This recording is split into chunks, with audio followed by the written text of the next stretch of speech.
Moms kitchen ল্যাবে আপনাদের সবাইকে স্বাগত। পুঁই শাক তো অনেকভাবে রান্না করেছেন, একবার এইভাবে রান্না করে দেখুন, আর কোনো তরকারি রান্নার প্রয়োজন পড়বে না। এই পুঁই শাক দিয়ে সবাই ভাত খেয়ে নেবে। তবে চলুন শুরু করা যাক আজকের রেসিপি, কাঁঠালের দানা দিয়ে পুঁই শাকের চচ্চড়ি। এর জন্য প্রথমেই কড়াইতে বেশ খানিকটা সর্ষের তেল দিয়ে দিতে হবে। তেল গরম হলে ওতে কালো জিরে আর কাঁচা লঙ্কা ফোড়ন দিয়ে দিতে হবে, একটু ভেজে নিতে হবে। তারপর ওতে পেঁয়াজ কুচি দিয়ে দিতে হবে।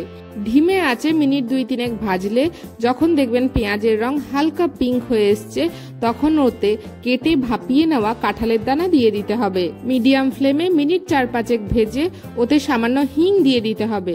তারপর আবার মিনিট 2 ভেজে নিতে হবে। এবার এতে একে একে হলুদ গুঁড়ো, টমেটো পিউরি, কাশ্মীরি লঙ্কা বাটা আর 2 চামচ মতন সর্ষে বাটা দিয়ে দিতে হবে। তারপর ধিমে আঁচে মিনিট 2-3 কষতে হবে। সর্ষে বাটা বেশিক্ষণ কষাবেন না, তাহলে তিতো হয়ে যেতে পারে।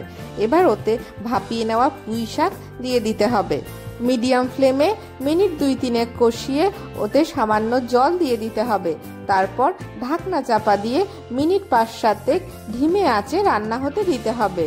কিছুক্ষণ পর ঢাকনা তুলে ওতে স্বাদ মতন চিনি দিয়ে মিশিয়ে নিলেই তৈরি হয়ে গেল কাঁঠালের দানা দিয়ে পুঁই শাকের চচ্চড়ি। সার্ভিং প্লেটে নামিয়ে গরম গরম ভাতের সাথে পরিবেশন করুন। আজকের মতন টাটা, দেখা হচ্ছে নতুন কোনো রেসিপির সাথে।